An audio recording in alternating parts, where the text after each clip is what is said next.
Welcome back, friends, to another video on the Unsheltered.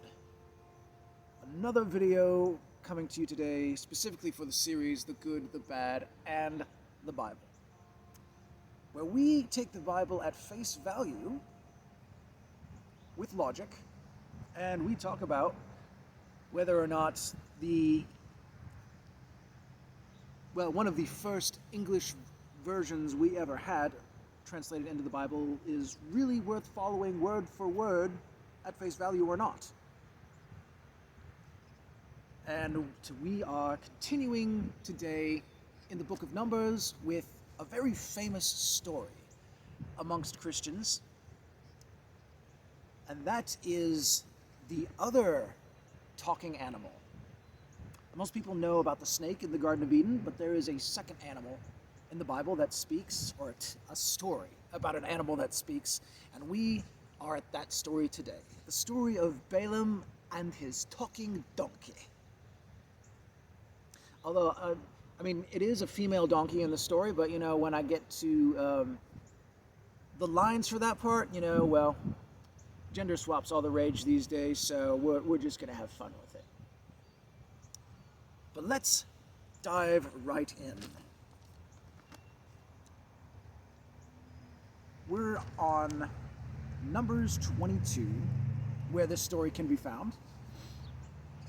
And the Israelites are wandering through, and they've come to this place called Moab.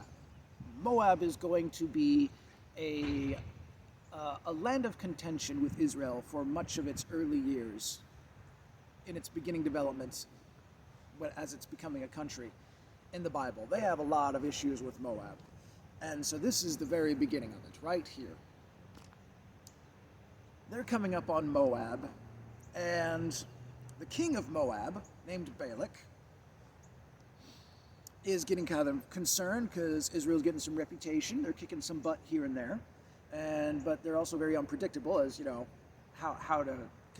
they've been beaten before, but they've got some muscle. And so he's a little concerned, so he calls on his local priest, Balam. Now, up to this point, everything in the Bible has been all about the Israelites, from the Israelites' perspective, or, the people who, the ancestors of the Israelites, Adam, Abraham, all them, Noah, it's all from their perspective. So this is one of the first times, if not the first time, we have a story where it's actually from the enemy's perspective. I could be wrong about that, but this is, for being from the enemy's perspective, this is a rather big and detailed story. At least when you get into it and break it down, because it's pretty crazy. And what's crazy about it is that there's no tie-in with Israel at any point during this particular story. There's going to be a tie-in with the Moabites and Balaam later on, which I'm going to mention at the end of this, because it's kind of like wraps everything up and is what makes more sense as opposed to what happened here. Because this story here, there's no way that we are told how the Israelites got this story. There's no knowing how Moses came about this. It's just here. It's just suddenly here. It's just like Israel, Israel, Israel, Israel, boom, enemy's perspective of everything. But it's a rather curious perspective of how it goes down. So let's get into it and see if, maybe there's more to it here than what meets the eye. So without any further ado, let's talk about Balaam and his donkey.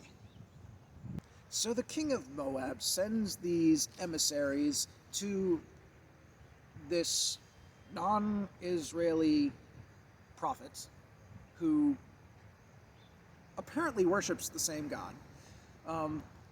But he sends these as in the same God as the Israelites. Most of the time, everyone, it's very strange. Everyone that Israel faces up against, has their own gods, Canaanite gods, Philistine gods, Amalekite gods. Everyone's got their own gods and everything, but for some reason, this heathen Balam profits. He worships the same God, and he answers to the same God. No idea why. So it doesn't even make sense why this king of Moab would come to him, but he's got renown. He's got respect. He apparently knows something about what he's doing. So the king of Moab asks Balaam, sending him some emissaries to go ask Balaam, could you please come curse the Israelites for me? Because they're a problem. And we need to, and I'm feeling threatened by them, and I need you to come help. And so Balaam prays to God, the same God of the Israelites, as like, surprise, surprise, God says, no, you may not go curse my people. Duh. And Balaam's like, no, sorry, can't go. So the king sends even more important emissaries to go ask Balaam. And Balaam says, no, not even if he offered me a house full of gold and silver. Hint, hint. I couldn't do it. But, if you stay the night, I will pray and ask God again if he'll let me go curse his people.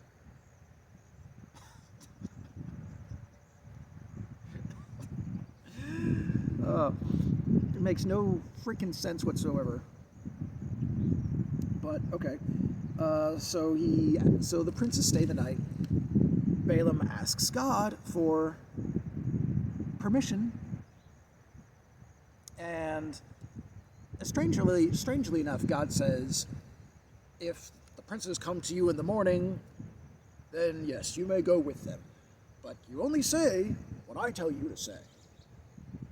And then it says, it doesn't really say if the princes came to him or not, but we're assuming they didn't, because Balaam gets up in the morning, he, as the King James Version puts it, saddled his ass and went with the princes of Moab. So, and for some reason, because of that, apparently, I guess Balaam didn't wait for the princes to come to him or something, or God's just being extra pissy about the details or what. I don't know. But God gets angry that Balaam goes. And he sends an angel. Literally, verse 22 of chapter 22 in Numbers. God sends an angel as an adversary against him, which doesn't quite make any sense because, given the supernatural abilities of these beings, he could kill Balaam at any time, but I guess that wasn't really the intention. So it was more of like a spook in anything else. But Balaam doesn't see the angel right away. And it's actually even funny because Balaam's with everyone else. But for some reason, I guess they somehow get split up or something, because it just happens to mention that there's at least 2 servants there with him. We'll come back to that if I'm not too stoned and forget. But this is actually the first time me reading it that I noticed that it mentions that there are 2 servants there. It's not really mentioned otherwise when most people think of the story, but apparently there were witnesses to this. But the first being of everyone in this group or whatever to see the angel that comes along is the donkey. The donkey's the first one to see the angel, and it freaks out. It says, the ass saw the angel of the Lord standing in the way, and his sword drawn in his hand. So yeah, definitely there to spook. And so but of course the humans can't see this, and the donkey just turns into the field that's nearby, and Balaam gets angry and starts beating his donkey to get it to go back into the way. to go back onto the path. But it's like they're going through these vineyards to go back onto the path, and so I guess that at this point maybe they're separated from everyone else at this point. I don't know. I don't know why the other servants wouldn't be here to help with this, or maybe they're just standing on the road being like, maybe they're waiting for him. I don't know, but they're not helping for some odd reason. Maybe they're just standing around laughing. But Balam's trying to get his donkey to take him back to the road. They're going through these vineyards, and apparently the angel pops up and in their path, and they're between these walls to where they're kind of stuck, and to where the donkey can't turn around or go from side to side to go around the angel. So instead, it says, when the ass saw the angel of the Lord, again, it's the way King James Version says it, okay? My ass saw it. It's just funny. Word definition changes are awesome. Oh. But the ass saw the angel of the Lord, and she, or because we're playing the gender bender game, he thrust himself under the wall and crushed Balaam's foot against the wall. So the donkey straight up pins Balaam to the wall. He's straight up stuck now. He ain't going anywhere. And Balaam is raging mad. He's like, what the heck is going on with this donkey? He can't, the donkey's being stubborn, which is the, common attitude for a jackass, but, he can't see why the donkey's being weird. He just gets mad instead. There's no predators around for it to be, as far as he can tell, animals or anything like that. So he has, as far as he knows, the donkey has no reason to be acting like this. He's just being stubborn. And we know with being how donkeys are, maybe up to this point, maybe this is a true part of the story that actually happened. Who knows? Because it's a jackass. What are you gonna expect? But according to Balaam, then as Balaam is beating up his ass, he's beating his ass. The angel of the Lord went further, stood in a narrow place. Oh, then it happens. So it's like, it's actually happening again. It happens a third time. And Balaam gets really mad, and he's beating the crap out of his poor donkey. Very, very, very unfortunate. Poor donkey. Who knows why it was actually doing this, but then during this third bout of beatings, the Lord opens the mouth of the ass. Literally how it says it. And she, or he, said unto Balaam, what have I done unto thee that thou hast smitten me these 3 times? And Balaam said unto his ass, because thou hast mocked me, I would there were a sword in mine hand, for now I would kill thee. That's just how mad Balaam is right now. He's enraged. And the donkey says, am I not thine ass? Am I not thine ass upon which thou hast ridden? I'm sorry. Ever since I was thine unto this day, have I ever disobeyed you before? Is basically just defending himself. Is like, I've been considering other donkeys, I've been pretty good to you, haven't I? And Balaam's like, okay, all right, yeah, you have a point about that. And then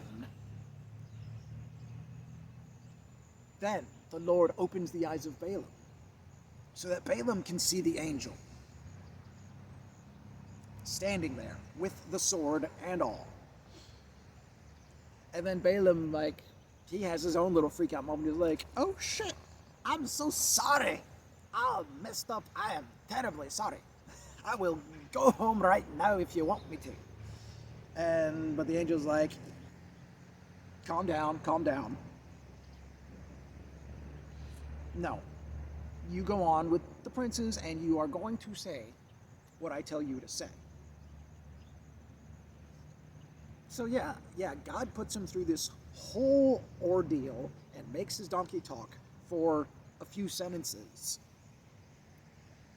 just for Balaam to keep on going on with this thing. Apparently, to scare the living bejesus into him, but because apparently Balaam didn't respect God enough up to this point.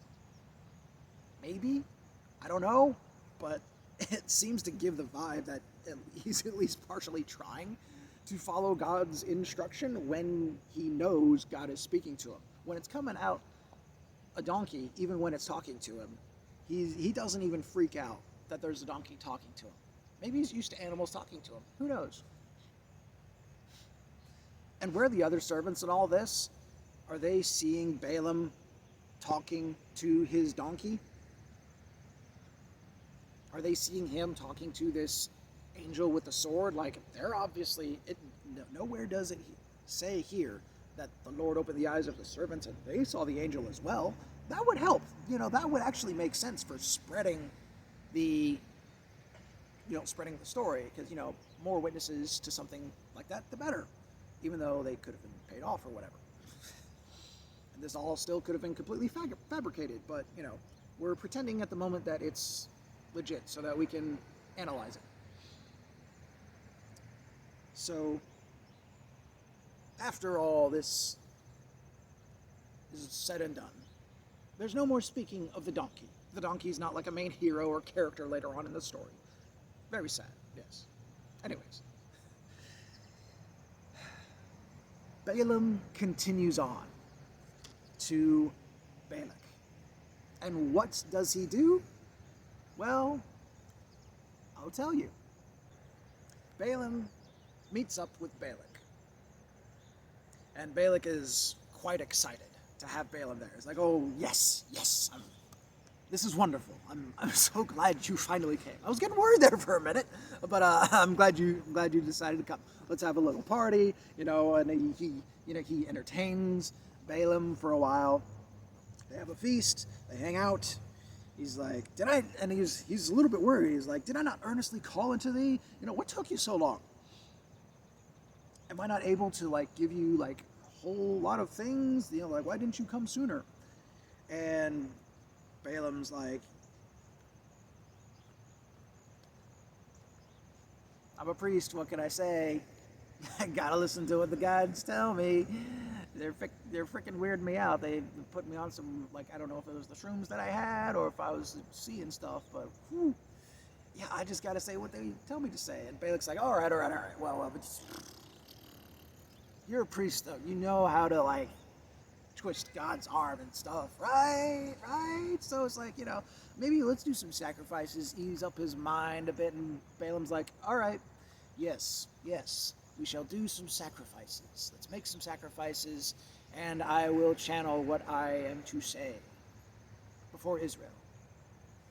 And Balak's like, yes, we're finally getting somewhere. He's going to curse the Israelites, and it's going to be great.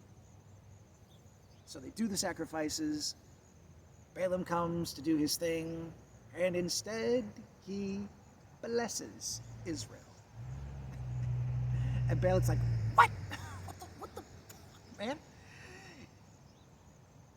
Did you not understand what I brought you here to do? Okay, hold on.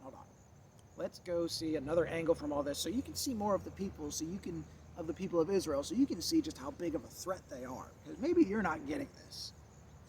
And they do this thing again. They go through the whole thing again. And they have more sacrifices. And from an even higher mountain up, instead of cursing the Israelites, Balaam blesses them. And Balak gets pissed off. And, surprisingly, he doesn't kill Balaam.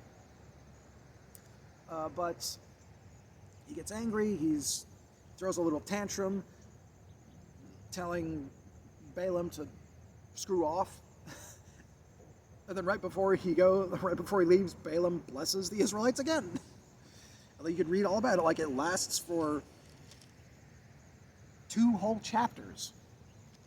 He blesses the Israelites 3 times instead of cursing them. Absolutely pisses Balak off. And then they part their ways. And that is the end of that story. Now, what makes it really curious, besides the fact that this is all from the enemies of Israel's perspective, and I put that in quotation marks because everyone has their own side of the story. Like, we don't really know what Moab's side was because they ended up getting freaking wiped out. Later on. But, you know, as soon as this story ends, the Bible goes right back to the perspective of the Israelites.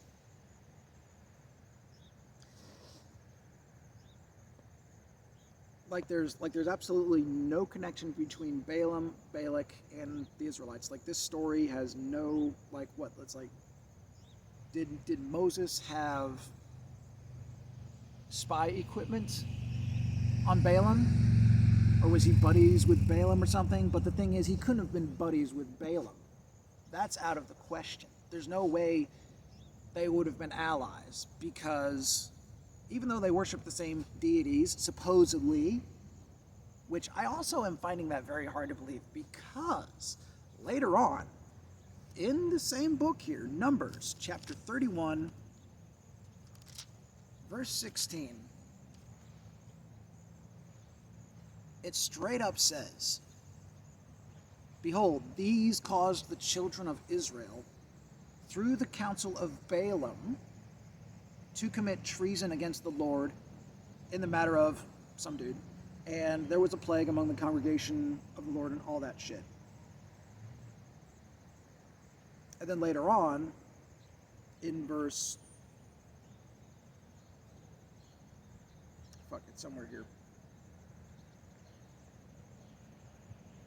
I forgot where it was, but there's another verse somewhere in here where it specifically mentions that they killed Balaam, and then they say it again specifically in, I remember that one, Joshua 13:22.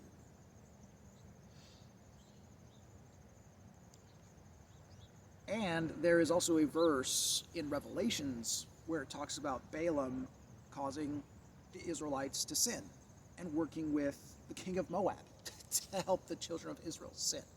So this story right here of Balaam doing the exact opposite of what the king of Moab tells him to, is like, it does not make sense whatsoever. It's like, it makes me wonder if the Israelites made up this story to tell their own people. Was it, I hate to say it, but like, I'm wondering, was this a propaganda story that was just completely made up? Because it doesn't fit. Like, this story is not repeated anywhere else. You won't see, you're not really going to see confirmation of Balaam's donkey talking anywhere else in the Bible. Not like you're going to find, and you're not going to find this story repeated where he goes to bless Israel, but the opposite happens. No. The repetitions that you find about Balaam are the exact opposite. He's helping the king of Moab screw over the Israelites. Every time. Or the Israelites are killing him because he's one of the bad guys, according to them. Is there any possibility of this story being true? Well, not the donkey part. I'm definitely not buying that. I'm not buying that. I'm not buying the talking snake, unless that talking snake was like a freaking alien of some kind. That would make more sense. Losing the limbs wouldn't make any sense. Like, one way I've come to look at the Bible, I've come to understand it, it's like, it's like it was written by people who don't understand technology. people who don't understand science.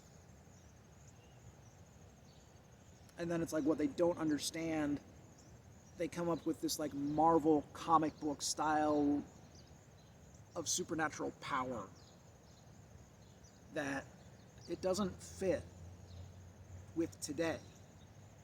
But when you have the right technology, or you have the right mental training to understand certain things about how the world works, then some of this flashy, crazy shit in the Bible makes a little bit of sense.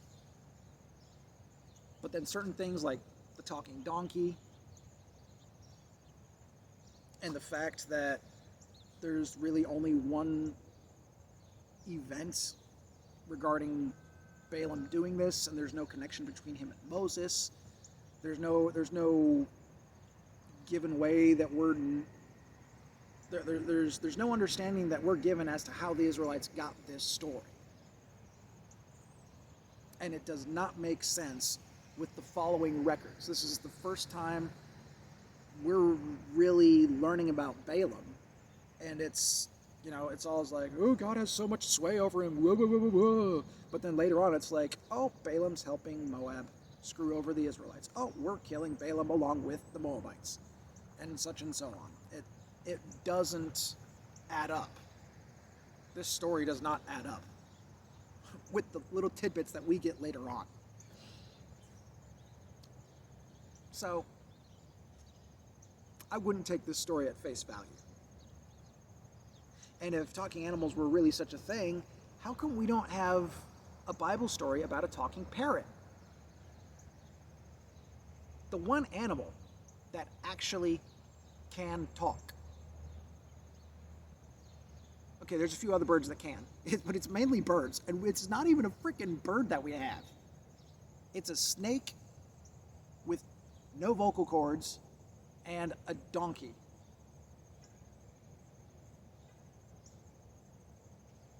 And we've had no repetition since. We have dogs, like you can look them up on YouTube. We have dogs and cats that have learned to mimic certain words. Birds are the absolute best at it. But we don't have any of those three having their own Bible stories in the Bible. What the fuck is all I gotta say. So, I mean, maybe we're just gonna have to agree to disagree, but I don't think this story ever happened. That's just my opinion, though. You're free to believe what you want. But that's my personal conclusion of this story. This is a 100% made up propaganda. Not true. False. Fake news. Fake news. Oh. But that is where we will leave off for today. So join us for next time for another interesting story that we're going to have. We're going to have some more murder. People dying in the name of God and justice. Yeah. Go Bible stories. Yeah. So, join us next time for some more fun. You have a wonderful day. Stay safe. And until next time, my friends, farewell.